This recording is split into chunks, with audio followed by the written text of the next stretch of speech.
नमस्कार। आकाशवाणी से प्रस्तुत है समाचार प्रभात।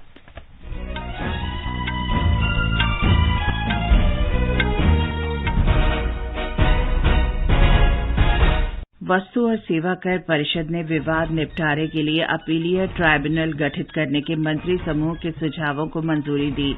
मेघालय और नागालैंड में 27 फरवरी को होने वाले विधानसभा चुनाव के लिए प्रचार चरम पर। मछुआरों के मुद्दों के समाधान के लिए गुजरात में आज से सागर परिक्रमा का तीसरा चरण शुरू।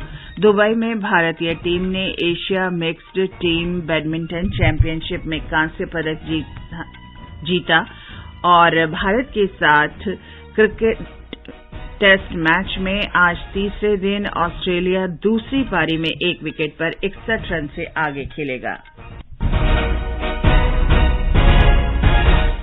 समाचार प्रभात के साथ मैं चंद्रिका जोशी।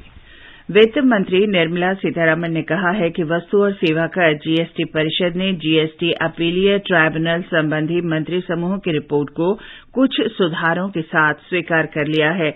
उन्होंने कहा कि संशोधनों का अंतिम मसौदा अगले 5-6 दिन में राज्यों के वित्त मंत्रियों को उनकी टिप्पणियों के लिए भेज दिया जाएगा। इस ट्राइब्यूनल संबंधी मंत्री समूह का गठन पिछले वर्ष जुलाई में किया गया था। पैनल ने ट्राइब्यूनल में न्यायपालिका के 2 सदस्यों को शामिल करने का सुझाव दिया है, जिसमें केंद्र और राज्य सरकार के एक तकनीकी अधिकारी सदस्य के रूप में और उच्चतम न्यायालय के अवकाश प्राप्त न्यायाधीश अध्यक्ष के तौर पर हों। जीएसटी अपीलीय ट्राइब्यूनल स्थापित करने की मंत्री समूह की रिपोर्ट को आंशिक भाषाई सुधारों के साथ स्वीकार कर लिया गया है और इसे आज राज्यों के साथ साझा किया जाएगा। इसके बाद ट्राइब्यूनल के गठन संबंधी अंतिम मसौदे पर काम शुरू होगा। परिषद ने अब तक सभी राज्यों की लंबित जीएसटी क्षतिपूर्ति का पूरा भुगतान करने का निर्णय किया है। वित्त मंत्री की अध्यक्षता में कल नई दिल्ली में परिषद की 49वीं बैठक में यह निर्णय किया गया। वित्त मंत्री ने कहा कि जून 2022 के लिए 16,982 करोड़ रुपए की लंबित जीएसटी क्षतिपूर्ति का भुगतान किया जाएगा। That the entire due on the pending balance of the GST compensation will be cleared. Even that is getting cleared. In other words, the entire pending balance of the GST compensation, which is a total of 16,982 crores for June, that will be cleared. वित्त मंत्री ने कहा कि फिलहाल क्षतिपूर्ति कोष में ये राशि उपलब्ध नहीं है, इसलिए केंद्र सरकार ने अपने संसाधनों से ये राशि जारी करने का निर्णय किया है। वित्त मंत्री ने बताया कि तरल गुड़ या राब की जीएसटी दर घटाई गई है। उन्होंने कहा कि खुली राब या तरल गुड़ की जीएसटी दर 0 होगी, जबकि पैकेट में लेबल के साथ इस पर 5% जीएसटी चुकाना होगा। उन्होंने बताया कि पेंसिल शार्पनर की जीएसटी दर 18% से घटाकर 12% कर दी गई है। इसके अलावा ड्यूरेबल कंटेनर पर लगने वाले ट्रैकिंग उपकरण पर जीएसटी दर कुछ शर्तों के साथ 18% से घटाकर 0 की गई है। वित्त मंत्री ने कहा कि शैक्षिक संस्थानों में प्रवेश के लिए परीक्षा देने के लिए नेशनल टेस्टिंग एजेंसी की सेवाओं पर भी जीएसटी नहीं लिया जाएगा। नागालैंड और मेघालय में विधानसभा चुनाव प्रचार चरम पर है। प्रमुख प्रचारक और सभी राजनीतिक दलों के वरिष्ठ नेता जनसभाएं और रैलियां करने में जुटे हैं। प्रचार के दौरान भ्रष्टाचार और विकास की कमी के मुद्दों पर आरोप प्रत्यारोप लगाए जाते हैं। हमारे संवाददाता ने बताया है कि Bharatiya Janata Party, National People's Party, Congress और तृणमूल कांग्रेस पारदर्शिता, जर्जर स्वास्थ्य ढांचे और कल्याणकारी योजनाओं जैसे कई मुद्दों पर एक दूसरे पर आरोप लगा रहे हैं।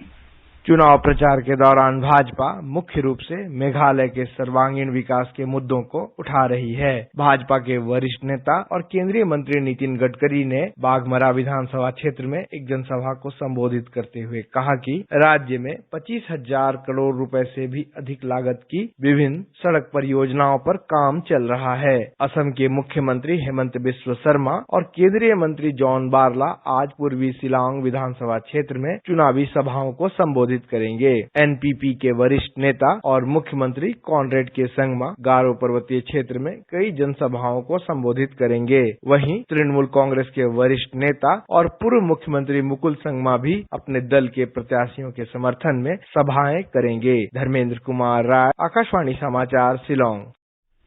उधर नागालैंड में भाजपा के राष्ट्रीय प्रवक्ता और राज्य प्रभारी नलिन कोहली ने बताया कि गृह मंत्री अमित शाह और विभिन्न केंद्रीय मंत्री अगले 2 दिन में नागालैंड पहुंचेंगे। अमित शाह सोमवार को दीमापुर में एक रोड शो में शामिल होंगे। श्री कोहली ने बताया कि प्रधानमंत्री मोदी भी जनसभा करेंगे। राष्ट्रपति द्रौपदी मुर्मू आज तमिलनाडु में नीलगिरी स्थित मद्रास रेजिमेंटल सेंटर में प्रशिक्षुओं से बातचीत करेंगी। वे परिसर में स्थित युद्ध स्मारक पर पुष्पांजलि भी अर्पित करेंगी। राष्ट्रपति का आज दोपहर दिल्ली लौटने का कार्यक्रम है। श्रीमती मुर्मू ने कल मदुरई में प्राचीन मीनाक्षी अम्मन मंदिर में पूजा अर्चना की। उन्होंने ईशा योग केंद्र में महाशिवरात्रि पर आयोजित कार्यक्रम में भी भाग लिया और पूजा की। प्रधानमंत्री मोदी ने कल कार्मिक और प्रशिक्षण विभाग द्वारा आयोजित चिंतन शिविर में भाग लिया।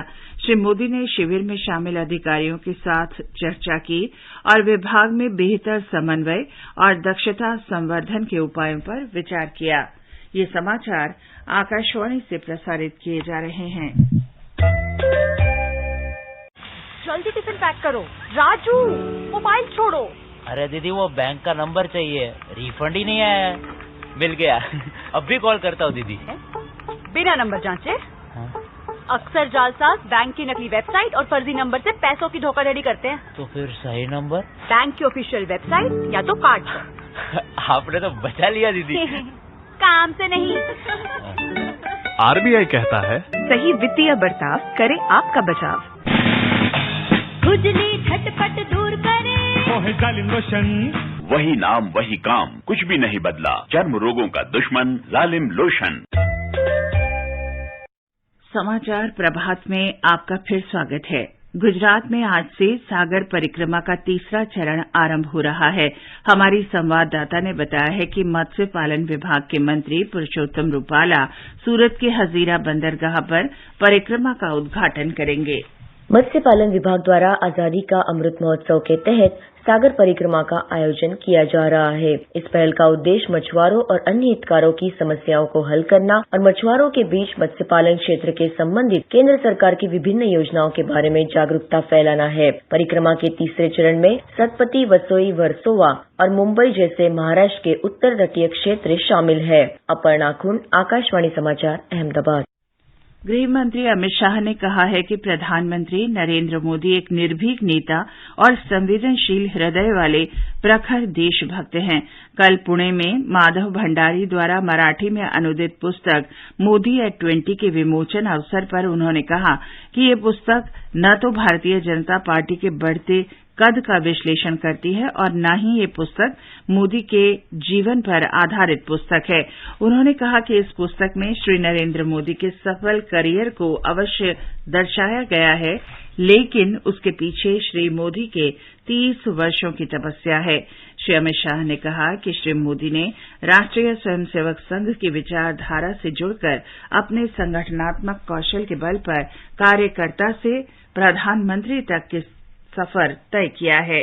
एक अन्य कार्यक्रम में गृह मंत्री ने आश्वस्त किया कि कश्मीर के किसी भी विद्यार्थी को शिक्षा के लिए राज्य से बाहर नहीं जाना पड़ेगा और कश्मीरी विद्यार्थियों का भविष्य भी देश के अन्य विद्यार्थियों की ही तरह उज्जवल होगा।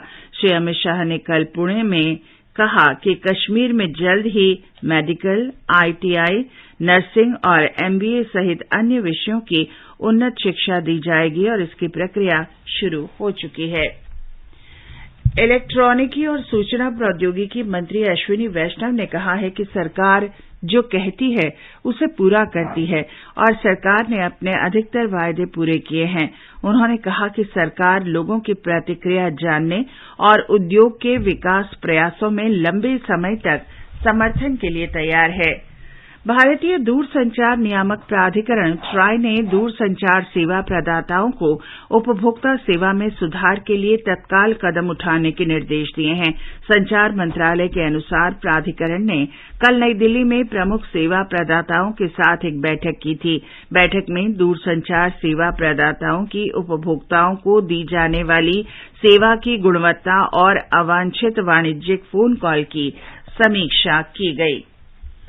दुनिया का सबसे लंबा रिवर क्रूज MV गंगा विलास कल असम के ग्वालपाड़ा पहुंचा। क्रूज के यात्री आज स्थानीय श्री सूर्य पहाड़ का दौरा करेंगे, जो हिंदू, बौद्ध और जैन धर्म के देवताओं की मूर्तिकला के लिए प्रसिद्ध है। और अब खेल जगत की खबरों के साथ हैं शशांक कुमार। भारत ने Asia mixed team badminton championship में कांस्य पदक हासिल किया है। इस प्रतियोगिता में भारत का ये पहला पदक है। पीवी सिंधु के नेतृत्व में भारतीय टीम को सेमीफाइनल में चीन से 2-3 से हार का सामना करना पड़ा। उधर दक्षिण अफ्रीका में महिला T20 क्रिकेट विश्व कप में इंग्लैंड ने भारत को 11 रन से हरा दिया। 152 रन के लक्ष्य के जवाब में भारतीय टीम 5 विकेट पर 140 रन ही बना सकी। इंग्लैंड सेमीफाइनल में पहुंच गया है। भारत अब सोमवार को आयरलैंड से खेलेगा। इधर दिल्ली क्रिकेट टेस्ट मैच में आज तीसरे दिन ऑस्ट्रेलिया दूसरी पारी में 1 विकेट पर 61 रन से आगे खेलेगा। ऑस्ट्रेलियाई टीम ने अब तक 62 रन की बढ़त बना ली है। पहली पारी में भारत ने 262 रन और ऑस्ट्रेलिया ने 263 रन बनाए थे। भारतीय मूल की प्रमुख चिकित्सक प्रोफेसर मेघना पंडित को ब्रिटेन के सबसे बड़े शिक्षण अस्पतालों में से एक Oxford university hospitals foundation trust का मुख्य कार्यकारी अधिकारी नियुक्त किया गया है। वो ट्रस्ट की पहली महिला प्रमुख बनी हैं। ये समाचार हमारी वेबसाइट newsonair.gov.in/hindi पर भी उपलब्ध हैं।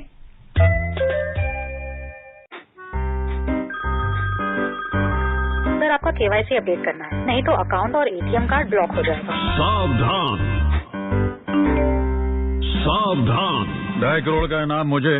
देखिए, अनजाने कॉल्स, फर्जी ईमेल्स, लिंक्स और जाली ऐप से अपना पिन, OTP, पासवर्ड कभी भी किसी के साथ शेयर न करें। आप रहेंगे सावधान तो नहीं होगा नुकसान।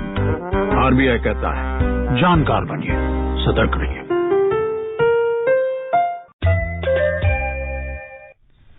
और अब आज के समाचार पत्रों की सुर्खियों के साथ है फरहत नाज। धन्यवाद चंद्रिका। GST क्षतिपूर्ति के पूरे बकाये का भुगतान, राष्ट्रीय सहारा, राजस्थान पत्रिका और नवभारत टाइम्स की बड़ी खबर है। दैनिक ट्रिब्यून ने लिखा है, राज्यों को मिलेगा 16,982 करोड़ बकाया।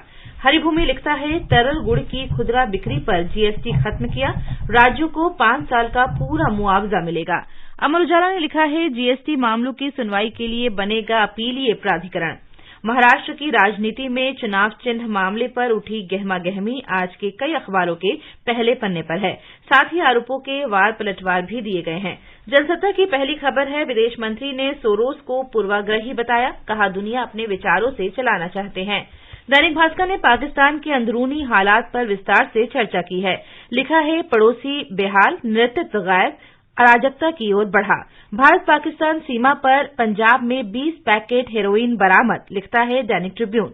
कूलों में 12 और अफ्रीकी चीते आने से कुनबा बढ़ा, लिखा है हिंदुस्तान ने।